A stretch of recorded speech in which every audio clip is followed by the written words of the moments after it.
You are listening to the Horse Radio Network, part of the Equine Network family.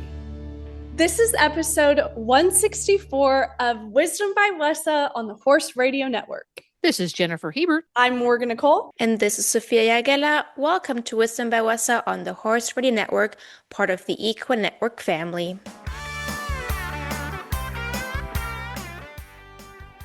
Yoo-hoo! It's finally Wessa Trade Show month, and we're less than a week away from the Wessa Trade Show. Tell us what is new for this January's show, Sophia. We have over 50 new exhibitors, and by the way, they always get listed as new with a little icon in the directory, and then of course also again on the app.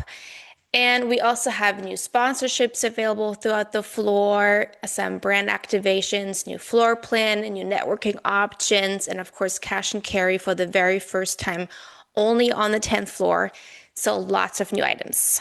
Woohoo! So for newbies and those of us who are reluctant to embrace new technology, how does one get the app? What does one need to do? The app is available in both of the app stores for Samsung and also Apple. You just type in Wessa Trade Show and then it will pop up. And also on the app, you will find the What's New tab. And on there, you can have a quick overview of all the many things that we have brand new to this January Wessa Trade Show. Woohoo! Nothing better than January Trade Show because it's just all a buzz. Now we're just 1 week away, so if you haven't gotten your badges, now is your time to get pre-registered at wessatradeshow.com. Perfect. Today's guest is Lane Mizrahi, and let me tell you, it is going to be fun, emotional, and all of the feelings while we talk about how he is the second generation leader of Sidran.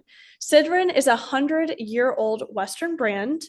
Lane is joining us to honor his late father Roland's extraordinary contributions to the Western industry and the legacy of one of its most influential family-owned brands.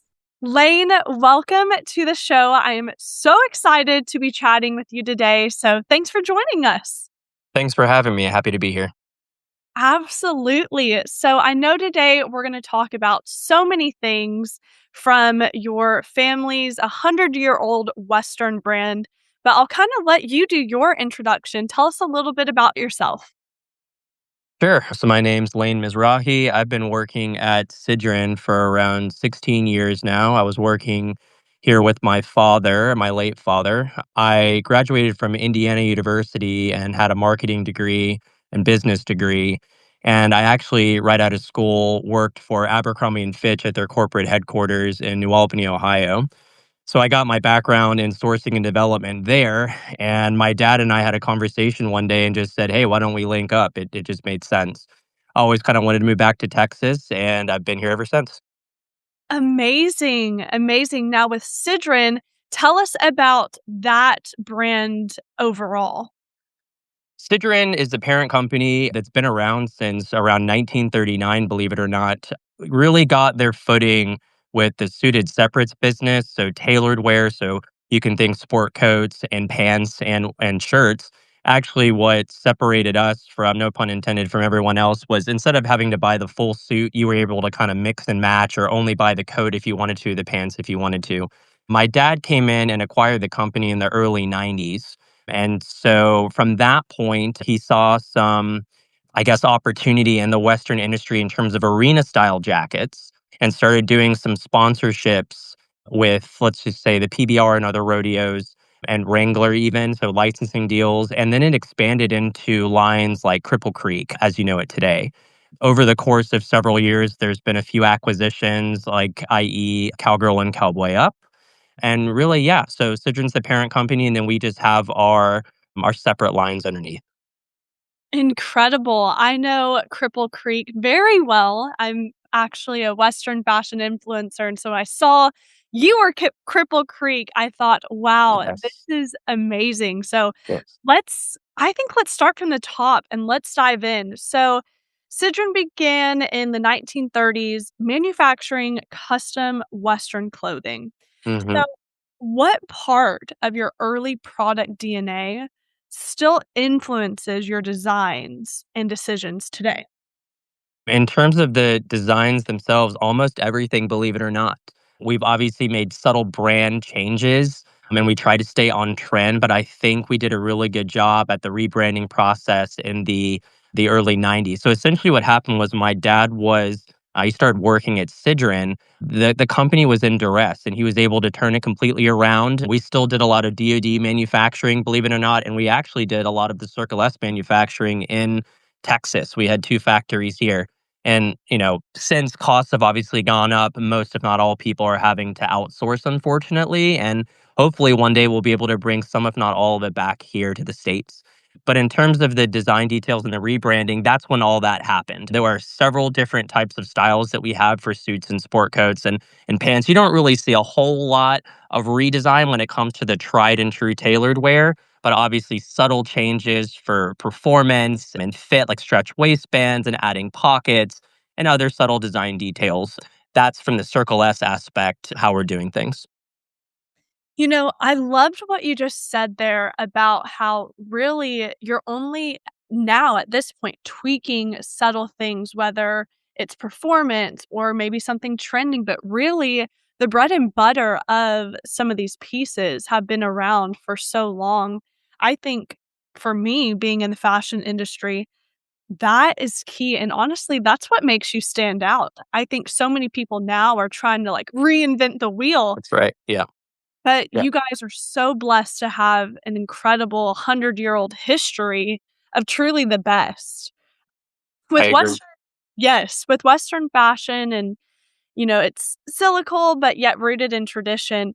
How are you balancing that design for the modern customer, with still honoring the Sidran look? How do Yeah. you find that balance now? That's a great question. I knew we would touch on it today, and it's actually one of my core principles operating Sidran is we would never abandon our core customer, and we never want to cause confusion. So these drastic changes that you see a lot of brands make, it ends up alienating the core customer and then possibly driving them away. And so what we were doing is, a few years ago, we really needed to kind of change up our seasonal offering if we're talking about Circle S, because Cripple Creek is very fashion forward and pretty on trend, and you have to be careful, obviously, with being too fast. And we know what our customers want from our particular brand. But for Circle S, it was more fabric details, right? So window pane fabrics and different types of herringbones, just different designs, rather than doing solids and doing different types of blends and just different colors. So at the forefront of everything that we do, we're always thinking about making sure that we cater to our core customer first and then slowly make changes to kind of bring on that younger customer. And to be honest, a lot of the customer, the core demographics still love to wear that new and fresh look. We run a lot of panels just to see and ask a lot of questions to our retailers and consumers to see if you believe you would actually see yourself wearing it, and the majority of the time they say yes. Yes. Now, question, are you guys doing strictly manufacturing? Do you guys yourself do any direct to consumer? Another great question. So we were very late to the game to do that.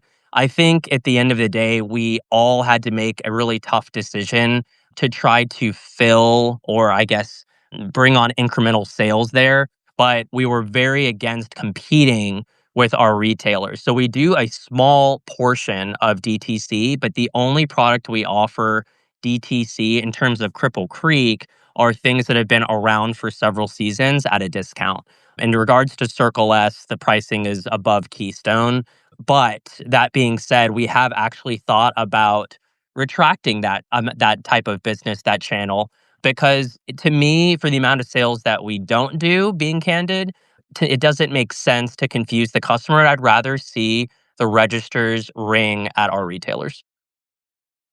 Wow, Lane, I have to say I am beyond impressed with the just heart behind the brand and honestly, of course, all the growth. I think the 100-year mark alone is a jaw-dropping statement. But to hear about, your morals and to hear about how you really do care for your retailers, it's something very special. And I'd love to kind of segue that back to your dad.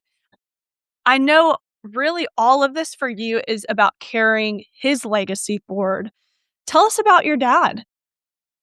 Yeah, I mean, I learned so much from my dad, and this has been a tough year for everybody. The story behind that is that he was diagnosed with cancer in 2020, I believe. So it was a tough year for everyone for multiple aspects. And he recently passed away. His long battle with cancer ended in March of this year. And so, yeah, I mean, I just by observing and working together with him, I'm blessed to be able to do that. Not everyone has, and not many people are able to work in the family business. And while there are a lot of challenges, I mean, I respected him very much and still do. And it's just great to see everyone. I mean, the pouring support that we had when we had to announce he went on hospice in January at WISA. It actually happened the day WISA started this year. And so that was tough. But the overwhelming support we had from all of our retailers, the WISA staff, and everybody else in the Western industry was pretty amazing, and it makes you really step back, and I'm really proud that he's gonna be remembered in this way. Yes, we are beyond honored and grateful to do that for him and you and the entire family. He was truly someone so admirable. Let's kind of talk about, maybe a few of the lessons that he taught you.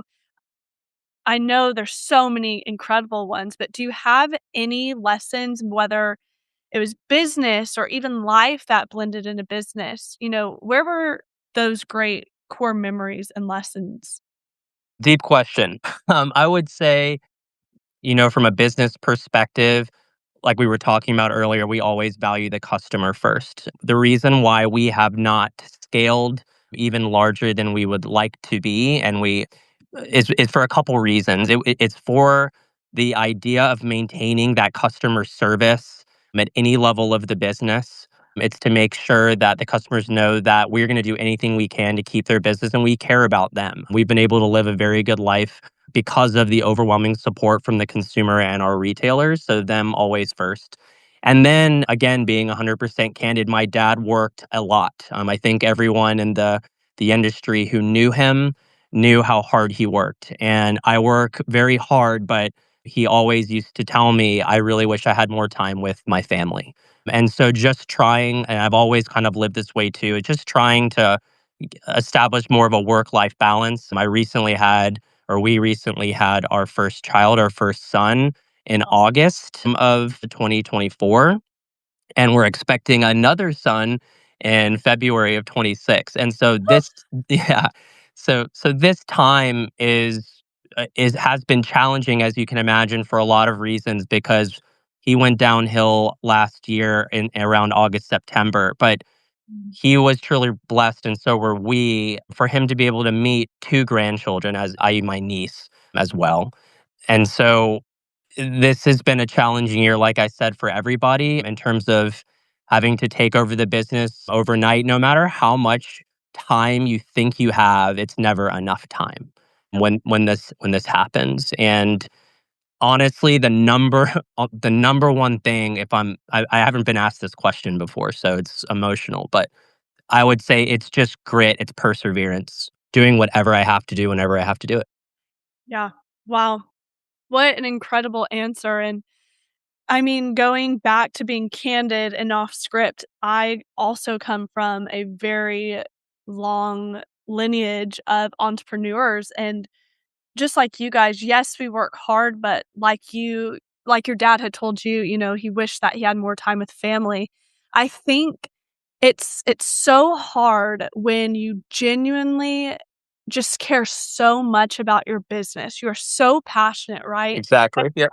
And then trying to find that balance of just pouring your heart and soul into it and also pouring your heart and soul into your family. And so again, I applaud you for finding that. And some people say, "Oh, well, you'll never find it," but at least we will try our absolute hardest. And what Mhm. truly makes the difference I'm finding this year is that when you know exactly who your customer is and when you are aligning with the right people in business, that is like an extended branch of your family.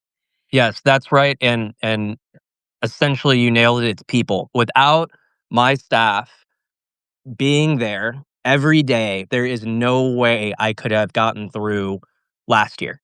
And there's no way that I could possibly achieve the goals that I would like to achieve in the future. So, shout out to our staff and the people that show up to work and work hard every day.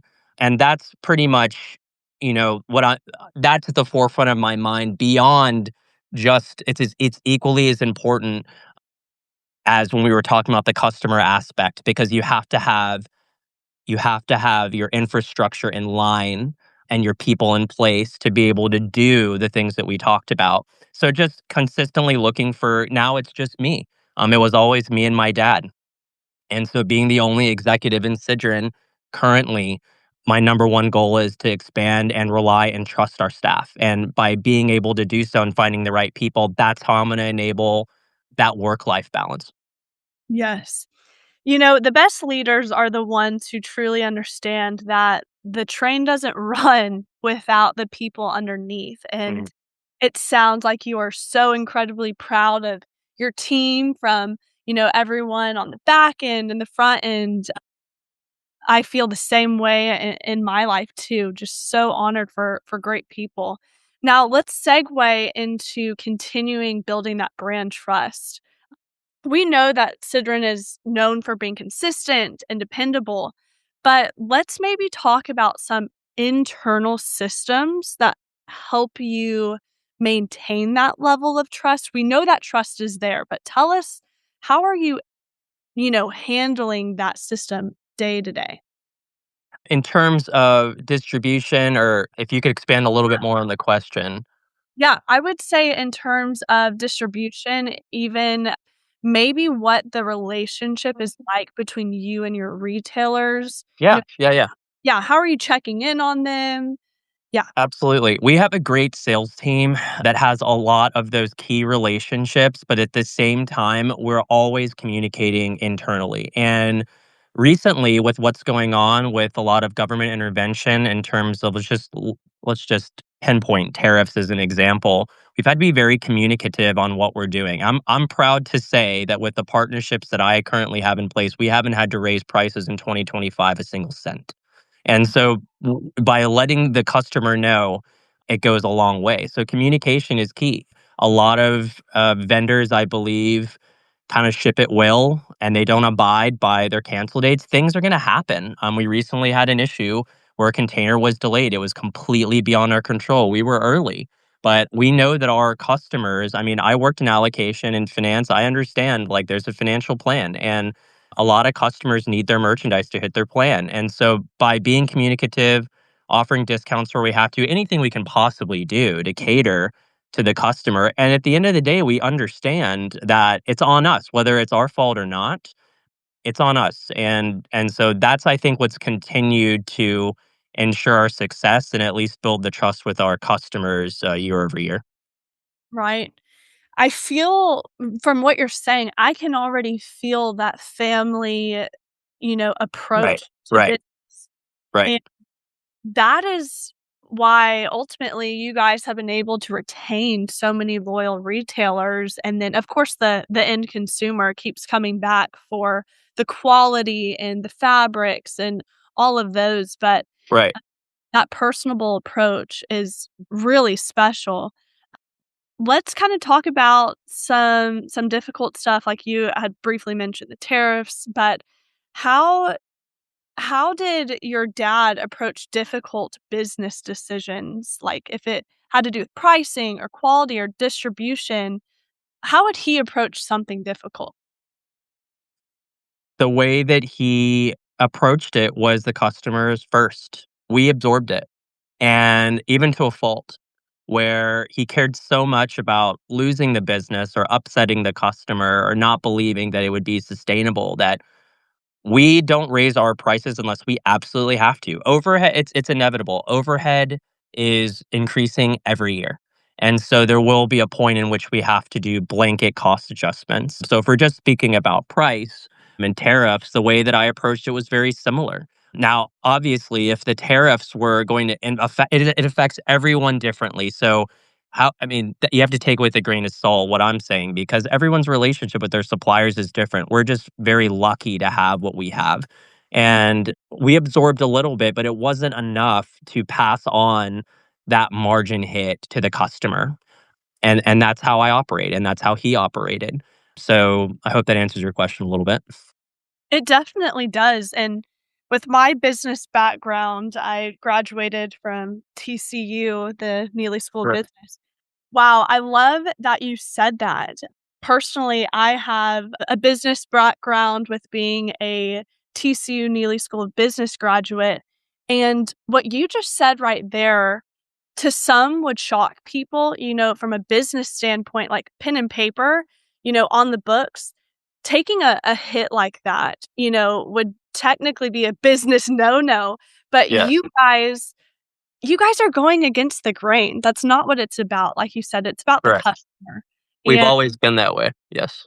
yes, and I think that that's honestly what has kept y'all going for so long, and Lord willing, hundreds and hundreds of more years to come as well.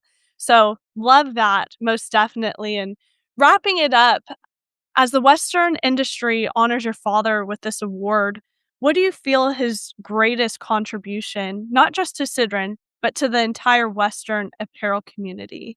What do you think that was? Loyalty. I would say his loyalty to the Western industry and consumer. He dedicated his essentially entire professional life to the Western industry. He made a lot of great friends, which he would call family, and I think it really showed. There are so many things he did from a business perspective. Everyone's going to remember, like we alluded to, with his grit and perseverance, but I think people will really remember that even if you ever butted heads with my dad, and I know some people are laughing out there right now, trust me, it always made them closer. He did not want or ever wanted to burn bridges. It was always about creating another friend and leaving his legacy behind as just being a good person. And so while we might have, and to be honest with you, I mean, I could talk about this a lot, but briefly touching on what he did earlier in the 90s and having to outsource, that was innovational back then. While it wasn't the number one thing that you wanted to do because you wanted to be able to have control over your goods, especially here, from a business perspective, he made some great choices there, all while understanding that we still needed to cater to that core customer and do whatever we could for our country. Hence the DoD contracts and manufacturing still in tandem in Texas. But ultimately, I would say loyalty and I would say friendship. Yes, that he was for sure. Well, it was truly incredible, Lane, getting to know you more and really just honoring your dad through this and sharing more stories about him. So, thank you so much for your time today. And we cannot wait to do this presentation in January. We really appreciate it. My entire family is honored, and thanks for having me today. Of course.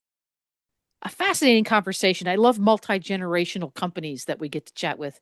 It's such an interesting perspective. And if you enjoyed this show and you want to listen to a lot more, you can subscribe on your phone to this here podcast on Spotify or Apple Music or whatever podcast player you use. And if you want to look at the links for today's guests and topics, you want to go to wisdombywesa.com, and the show notes are there for this episode. And you just click on the button and you'll find them. And the Wisdom by Wesa show is published on the 15th and the 30th. If you've subscribed, you already know that. I'm looking at you. And thanks for joining us. See you next time.